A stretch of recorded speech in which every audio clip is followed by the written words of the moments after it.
Salut à tous, bienvenue dans la nouvelle vidéo. Aujourd'hui, on va reproduire un logo avec Corel.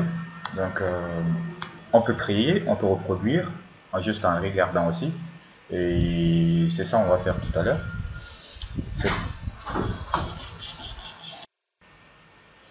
Voilà, on va reproduire ceci. On va créer un nouveau projet. À l'intérieur de ce nouveau projet, on va dessiner. On va prendre l'outil cercle, on maintient contrôle, clic gauche glisser. Et puis voilà, on va lui donner un fond de remplissage, clic gauche avec votre souris au niveau des panneaux palettes de couleurs, clic gauche pour un fond de remplissage. Et puis voilà, on va placer là, on va le dupliquer. Vous avez pavé numérique plus ou CTRL plus D. Pour une duplication, on maintient Shift pour le réduire, on met juste à côté. On sélectionne les deux, clic gauche glisser ici, voilà. On va juste soustraire à une sélection. On prend le deuxième outil pour un peu déformer en fait de gauche à droite. Parfait. Et voilà, on le dépose chaque côté et puis voilà, on essaye, comme je l'ai dit dans la présentation, le deuxième outil c'est un outil de transformation qui déforme en fait les formes que nous allons dessiner ici. C'est un peu ça. Et après, on va essayer également de faire un petit dégradé là-dessus, mais voilà, ça, on verra ça après.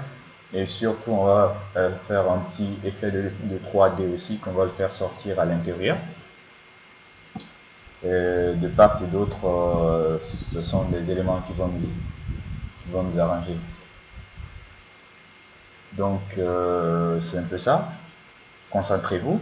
Et puis voilà, posez vos questions. Et écrivez-moi en commentaire. Je vais voir ce que je peux faire. La logique reste inchangée. C'est le même. On reste concentré jusqu'au début. Et puis, rien n'est compliqué. Après ça, on va devoir débuter maintenant les cours d'InDesign pour pouvoir aussi avancer dans ce cadre-là. Bien. Super. Ok. Donc après, je pourrais mettre de la musique en bas pour pouvoir continuer sans... Après, je vais prendre l'outil plume. Je vais reproduire une forme similaire, mais juste à côté, pour pouvoir avoir de l'air creux, avoir l'effet 3D un tout petit peu à côté pour que ça ait l'air creux. En fait, comme je l'ai dit, en utilisant cet outil, on maintient Alt clic gauche juste à l'intersection pour couper le reste de la droite. Clic gauche glisser en fait. Alt clic gauche. Pour couper, voilà, Alt clic gauche. Ainsi de suite. On lui donne un fond de remplissage. Une couleur approximative qui s'approche également de cette même couleur. Bien. Et voilà, clic droit à disposition, derrière ordre en fait, on le place juste derrière.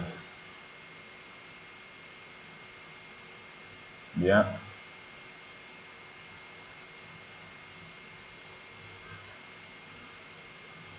D'accord. Bien.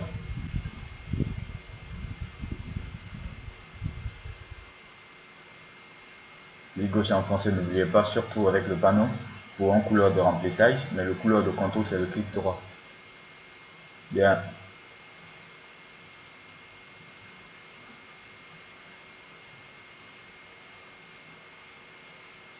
Bien. Dégradé. Juste pour avoir un dégradé au niveau de sa tête. Voilà. On va faire l'orientation comme ça. Voilà. Ok.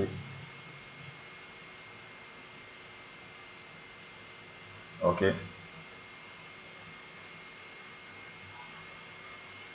Bien. C'est aussi valable pour les autres, hein. Si vous comprenez ça déjà, vous pouvez faire la même chose également pour les autres. Et puis voilà. La logique, on va l'expliquer, qu'on l'explique tout le temps, petit à petit, et puis vous appliquez à d'autres trucs, à d'autres créations, ça marche tout le temps. Donc le but, c'est de partager également ces mêmes connaissances avec vous. Et puis vous allez partager cette même connaissance avec d'autres personnes si possible. Donc n'oubliez pas de vous abonner, de liker et de commenter, surtout de me poser les questions. Je vais essayer de les répondre au mieux que je peux. Et ensemble, on va échanger. En échangeant, c'est ça qui va me permettre de s'améliorer au fur et à mesure.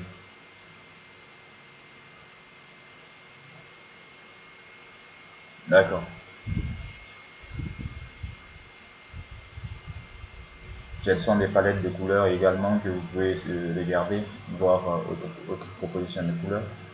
Mais après, je pourrais amener la création que j'ai faite de l'autre côté pour piper cette couleur-là pour que j'ai la même couleur approximative. Et j'ai reçu aussi plein de vos commentaires, plein de vos questions, donc je vais essayer de les répondre dans de prochaines vidéos, surtout les gens qui m'ont déjà écrit. Donc je vais essayer de faire des réponses en vidéo. Super. Voilà. Je vais aller chercher une icône comme globe, qui signifie la sphère en fait. Il y a une sphère. On va vectoriser ça pour pouvoir changer sa couleur en fait. Donc c'est ça. Avant et après, on fait OK. Il a, je vais voilà, ça c'est l'original et ça c'est l'élément dupliqué. On va dissocier. Je vais effacer son contenu. Il a un fond blanc, je clique, j'appuie sur supprimer ou delete pour enlever le fond blanc qui est déjà là-bas. D'accord. Ensuite, je sélectionne l'ensemble et puis je vais lui donner une couleur qui va se marier déjà avec le texte que je vais saisir tout de suite. D'accord. Voilà. Ça s'écrit gauche du doigt exactement. D'accord. Bien. NCI. Pour saisir ici, c'est A en fait. Pour ceux qui viennent de nous prendre en marche, pour saisir, c'est l'outil A. Dans les autres logiciels, avec Photoshop ou Illustrator, c'est T. Super.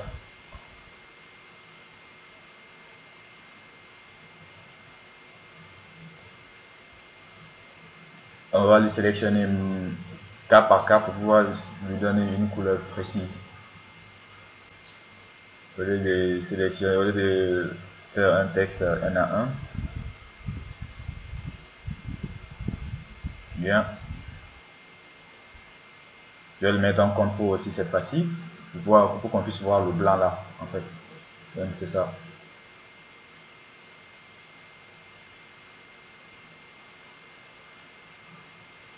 Parfait. Ok.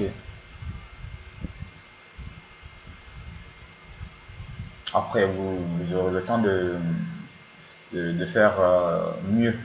Je l'espère. Parce que beaucoup sont déjà en train d'être vraiment bons. Et d'autres même m'envoient leur conception pour que je puisse valider. Et puis, je vois qu'ils sont super mieux que moi. Parfait.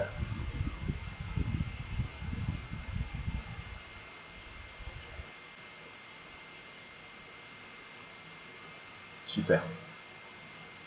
On va réduire ça, on dépose ça ici.